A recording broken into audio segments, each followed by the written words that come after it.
नमस्कार दोस्तों, मैं अंकुर उपाध्याय स्वागत करता हूं आप सभी का एक बार फिर से अपनी नई वीडियो में। दोस्तों यहां पे आप सभी के साथ बात करने वाला हूं ओला इलेक्ट्रिक के बारे में। कल बहुत ही दमदार तेजी देखने को मिली थी इस स्टॉक में आप सभी को। इनफैक्ट इतनी तेजी थी कि दिन के दौरान इसने अपना 20% का सर्किट ही हिट कर दिया था और आज ये स्टॉक आपके लिए 6.5% टूट रहा है। पहली बात तो ये जो गिर रहा है ये गिरावट नहीं है, ये एडजस्टमेंट है। एडजस्टमेंट किस चीज का वो बताता हूं। जब कोई स्टॉक एक्सेप्शनल मूव दे देता है बहुत हैवी वॉल्यूम्स के साथ, तो वो क्या करता है ना, फिर एक करेक्शन दिखाता है अगले दिन ही, छोटी मोटी। अब आप कहोगे भाई 6.5% छोटी मोटी तो नहीं है, 20% के सामने तो छोटी ही है। ये करेक्शन है। अब सवाल जो उठता है, जो सही सवाल है वो ये कि इस गिरावट में क्या करें।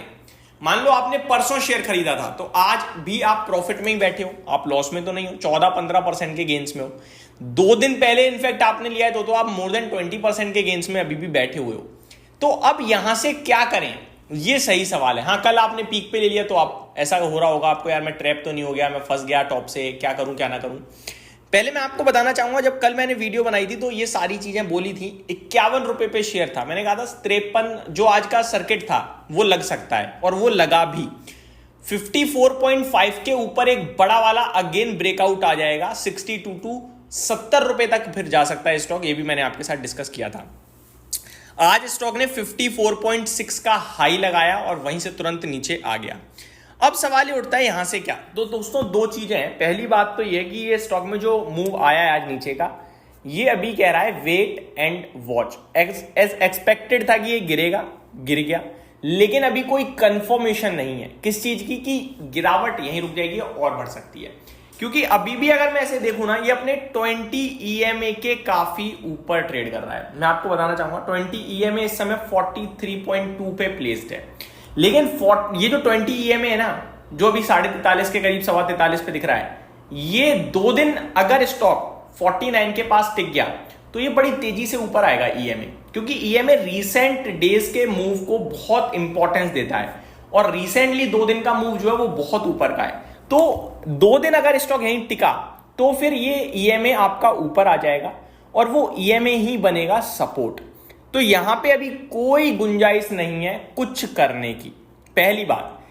अब अगर आपके पास पोजीशन है, प्रॉफिट में हो और लग रहा है यार प्रॉफिट चला ना जाए, बुक कर लेना चाहिए, तो मैं आपको यह भी कह रहा हूं, आपका ये डिसीजन हो सकता है सही हो, लेकिन हो सकता है बहुत ज्यादा गलत हो। क्योंकि जो स्टॉक ने मूव दिया है ना, ये कल बहुत बड़ा मूव दिया है, बहुत बड़े वॉल्यूम्स के साथ दिया है। ऐसी चीजें जब होती हैं तो एक बहुत बड़ा टर्न अराउंड टाइप दिखता है। तो टेक्निकल टर्म्स पे अगर मैं प्रॉपरली बात करूं तो अभी स्टॉक से एग्जिट करने का समय नहीं है। जी हां, अभी एग्जिट करने का समय नहीं है। अब टेक्निकल्स तो यही करें कि अभी एग्जिट नहीं करना चाहिए, क्योंकि अभी तक जो ये शेयर कर रहा था, ये कर रहा था लोअर लो लगा रहा था, लेकिन कल जो स्टॉक ने हाई लगाया ना, वो हाई आपके लिए रेजिस्टेंस तक गया। यही हाई वो था जहां से स्टॉक ने आपके लिए डबल टॉप टाइप फॉर्म किया था, फिर गिरा था करीब 53 रुपए 60 पैसे के समथिंग का, वहीं तक स्टॉक गया और वहां से अब नीचे आ रहा है। RSI भी थोड़ा ओवरबॉट हो गया था तो वो भी अभी एडजस्ट हो गया है। तो RSI एडजस्ट हो चुका है, लेकिन 20 EMA के क्यू की काफी ऊपर निकल गया, तो वो मैच कर जाएगा तो फिर ठीक है। ये प्रॉपर टेक्निकल टर्म्स पे बात कर रहा हूं मैं। स्टॉक मिनिमम साइड पे स्टॉप लॉस वैसे तो अभी बन नहीं रहा है कोई, लेकिन अगर फिर भी आप देखो तो कल का लो तो आपको मिनिमम साइड पे रखना ही पड़ेगा, जो कि 45 रुपए का है। अब वहां तक वेट करोगे तो 10% और चला जाएगा, सारा प्रॉफिट ही चला जाएगा। तो आज का दिन तो भैया राम भरोसे छोड़ना पड़ेगा, क्योंकि आप कुछ कर ही नहीं सकते इस स्टॉक में। आप कहोगे मैं वो निकल जाता हूं, पता चले 2 दिन टिकने के बाद फिर दोबारा 55 दिखा दे तो रिग्रेट करोगे। अगर आप कहोगे कि भाई मैं यहीं पे और खरीद लेता हूं, तो अभी तो टेक्निकल कह रहे हैं कि और गिर सकता है, बट गिरावट विदाउट वॉल्यूम्स है और तेजी विद वॉल्यूम्स थी।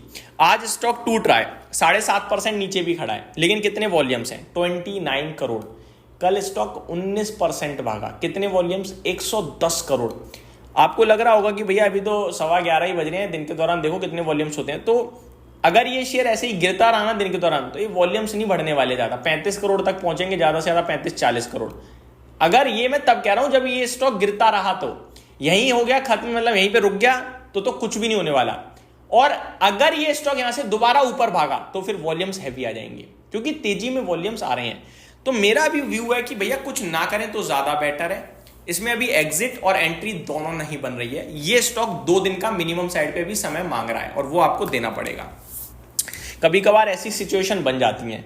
हाँ, अब आपने कहा कि यार मैंने ट्रेड किया था, पैसा बन गया, निकल रहा हूं, तो वो डिसिप्लिन है। फिर रिग्रेट उसमें बनता ही नहीं ना कि यार अभी रुक जाता तो सही था। वो डिसिप्लिन है कि मैं तो आया था, इतना बन गया, मैं इतना बनाने आया था, इतना बन गया, खत्म खेल मेरा। तो वहां पे आप बुक करोगे, ऑब्वियस है, क्योंकि वो आपका डिसिप्लिन है। लेकिन अगर आप medium term to short term आए थे तो आप ये मत सोचना बस बहुत भाग गया, और चलने के चांसेस पूरे हैं। अदरवाइज स्टॉप लॉस भी आपके साथ बनेगा, बट 1-2 दिन कम से कम स्टॉक को रुकना पड़ेगा यहाँ पे, तब बनेगा। अभी 7.5% नीचे ट्रेड कर रहा है। इस वीडियो को बनाने के पीछे केवल एक ही रीजन था कि वो मैं ये कहना चाह रहा था, अगर किसी का कॉन्फिडेंस है इस स्टॉक पे तो अभी स्टॉक की गिरावट में वो कॉन्फिडेंस डगमगाना नहीं चाहिए। बाकी फाइनेंशियली और फंडामेंटल वाइज मैं इस स्टॉक को लेकर अभी पॉजिटिव नहीं हूँ। टेक्निकल टर्म्स पे मैं पॉजिटिव था, अभी भी पॉजिटिव हूँ, और मैंने आपके साथ व्यू भी शेयर किया। उम्मीद करता हूँ डिटेल्स पसंद आई होंगी। Thank you so much for watching this video. Have a great day guys.